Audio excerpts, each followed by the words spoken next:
Y aquí tenemos las variables que ellos evaluaron. Aquí nuevamente llama la atención a primera vista, pues la mediana de edad, que es de 39 años, 37 en nutrición, 42 con nosotros. Bueno, pues parece ser que eso sí es muy significativo comparando contra los grupos occidentales, el tiempo en el que iniciaron imatinib, los tratamientos previos, que aquí vemos que la mayoría eran en este caso, el mayor porcentaje pues era el de interferón, pero en realidad pocos pacientes los que tenían un tratamiento previo, comparado, por ejemplo, con los pacientes que yo meto a protocolos, que casi todos llevan muchísimo tiempo de tratamiento con otras opciones, porque les ofrecemos la mayoría de opciones farmacológicas antes de entrar a este tratamiento. Y aquí lo tenemos ya dividido por fase crónica temprana o tardía. Vemos que la mayoría eran 85% en fase crónica temprana, ¿sí?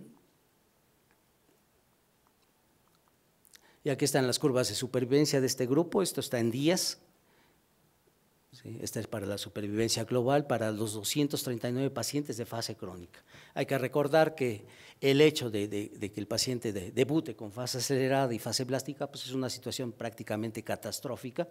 Entonces, bueno, pues uno debe tomar, sobre todo los pacientes de fase crónica, para analizar este tipo de medicamentos, porque en general son los que van mejor con cualquier tipo de tratamiento de inhibidores. Y aquí tenemos otra experiencia que nosotros empezamos en el 2006, el estudio de optimización de dosis, el CA 180-034, en el cual previamente pues sabemos que la dosis no estaba estandarizada, la dosis de dasatinib para la fase crónica, ya que se venía utilizando 140 miligramos, a veces dividido, a veces una sola dosis. Entonces este estudio pues tuvo este diseño en el cual se manejaron dos dosis, las dosis de 100 miligramos, la dosis de 140, dividido en una sola dosis o dividido en dos dosis. Se metieron 640 pacientes en 139 centros de todo el mundo. Nosotros fuimos el único centro en México que participó en este estudio. Metimos 11 pacientes, que a nivel de Latinoamérica pues fue el grupo mayor de Latinoamérica en cuanto al número de pacientes, sobre todo porque los metimos en un tiempo de reclutamiento récord. Solamente tuvimos 2 meses para reclutar a estos pacientes, mientras que había centros que tuvieron de 18 meses a 24 meses. Estas fueron las características de nuestros pacientes. La mediana de edad, esto no es al diagnóstico, esto es cuando entraron al protocolo, pero fíjense, la mediana de edad es de 45 años, con pacientes que iban de 30 a 63 años, o sea, y la mayoría, fíjense, la duración a que entraron al estudio 73 meses, el riesgo de SOCAL, lo que les comentaba, 36% de riesgos altos, o sea, pacientes realmente de muy mal pronóstico, con todos los tratamientos, busulfán, hidroxurea. Cuando yo llegué a la raza en 1995 cuando tomé a mi cargo la clínica de mieloide crónica, solamente teníamos citorreducción con busulfán, no teníamos hidrea. Se metió casi un par de años después, así que todas las citorreducciones las hacíamos con busulfán. Eso es para lo que utilizábamos. Actualmente pues solo lo utilizamos para trasplante. La hidroxurea, la citarabina, el interferón, incluso trasplante autólogo llegamos a hacer. Hicimos un protocolo comparativo de trasplante autólogo imatinib contra imatinib, y bueno, pues ahí habían estos pacientes también. Está desfasado un poquito esta columna. Esto es aquí, trasplante autólogo, son 2 pacientes. El 29 meses era el tiempo de tratamiento que habían recibido imatinib la mayoría de los pacientes, y aquí vemos cuando eran menor de 1 año, de 1 a 3, vemos que solamente más de 3 años era un 18%, o sea, realmente eran pocos los pacientes que tenían que se incluyeron en este estudio con tanto tiempo de imatinib. Sin embargo, a pesar de los malos pronósticos que tenían los pacientes al entrar a este protocolo, pues los resultados fueron muy favorables, totalmente comparables con el grupo internacional que está publicado. La primera publicación se hizo en JCO y también aparecemos nosotros, Centro Médico de la Raza, como copartícipe con la coautoría de este estudio. Y aquí vemos a 48 meses que tenemos a 4 años 60% de respuestas citogenéticas completas, lo cual para el tiempo de tratamiento, para el tipo de pacientes que incluimos en este estudio, pues es bastante bueno. Y las respuestas moleculares que tenemos aquí en seguimiento, teníamos casi el 45% de respuestas moleculares completas a 3 años.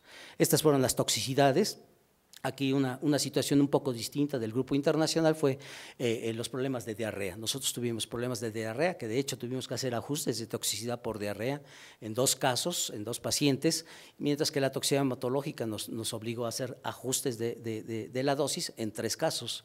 Aquí tenemos la neutropenia como el acumulado durante estos 4 años, cómo se dio de forma predominante, aunque sabemos que la mayor toxicidad de dasatinib es con trombocitopenia, comparado con otros inhibidores, comparado con imatinib.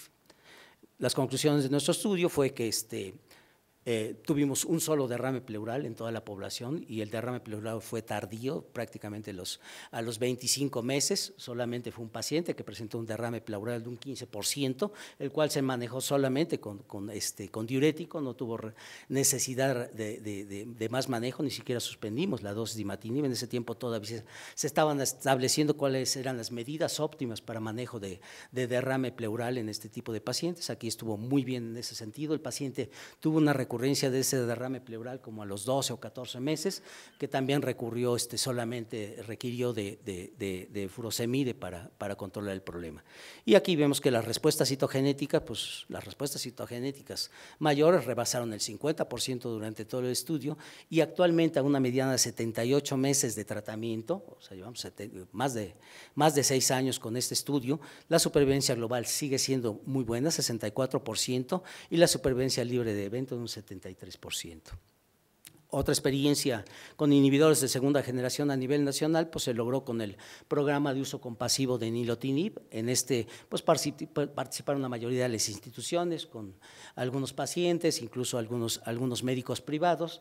El total de pacientes que se incluyó en una primera situación fueron 57, de los cuales solamente de este grupo se iniciaron 47 pacientes el tratamiento, luego yo adicioné 4 más, total que fueron 51 pacientes lo que se hizo de experiencia con este medicamento, porque nosotros no tuvimos la posibilidad de participar ni en el ENAC ni en el ENES por situaciones administrativas dentro de la institución, que son muy tardados las autorizaciones, y entonces pues pudimos hacer una experiencia, aunque sea fuera de situación de protocolo, con el uso compasivo, que fue tan riguroso, casi como un protocolo, porque nosotros veíamos a los pacientes semanalmente, se hacían análisis citogenéticos, moleculares, mutacionales, o sea, todo como protocolo.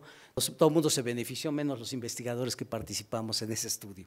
Entonces, bueno, la mediana de edad fue de 41 años para estos pacientes, que hay que recordar que ya eran resistentes a imatinib, ¿sí? Y la mayoría en este caso el predominio fue de 56% de las mujeres.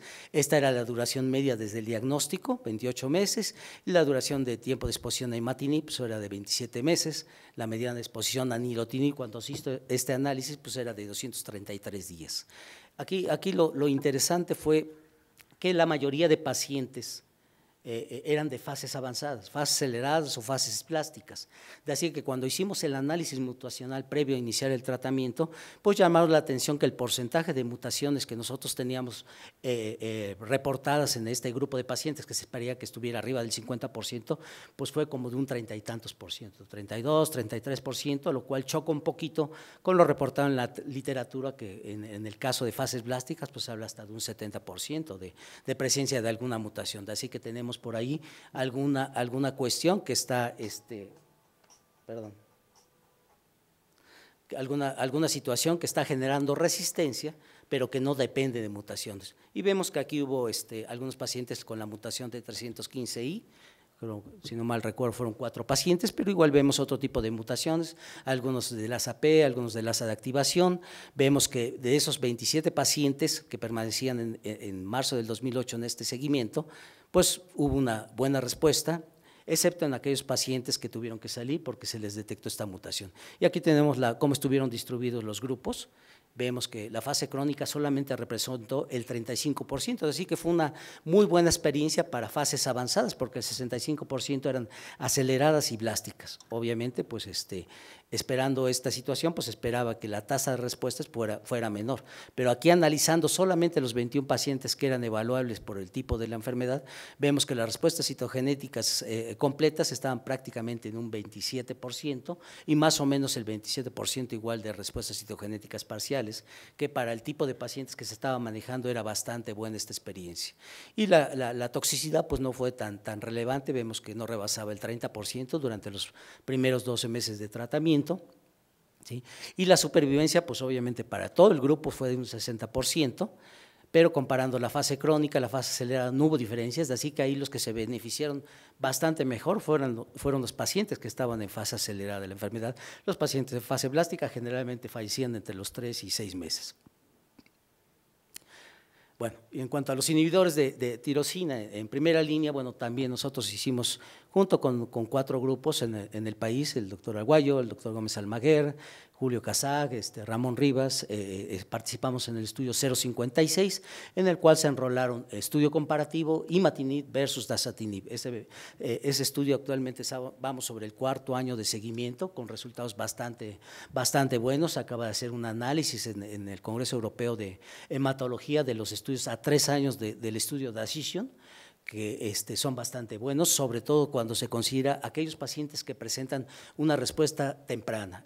Aquellos pacientes que presentan una respuesta molecular con igual a 10 o menor de 10 tienen una diferencia muy significativa comparando contra aquellos pacientes que no tienen esta respuesta, pero en general los objetivos primarios y secundarios del estudio se cumplieron, siendo superior en cuanto a respuesta citogenética, en cuanto a respuesta molecular mayor, en cuanto al tipo de respuesta molecular mayor, o sea, una respuesta molecular más profunda, respuestas moleculares 4, 4.5.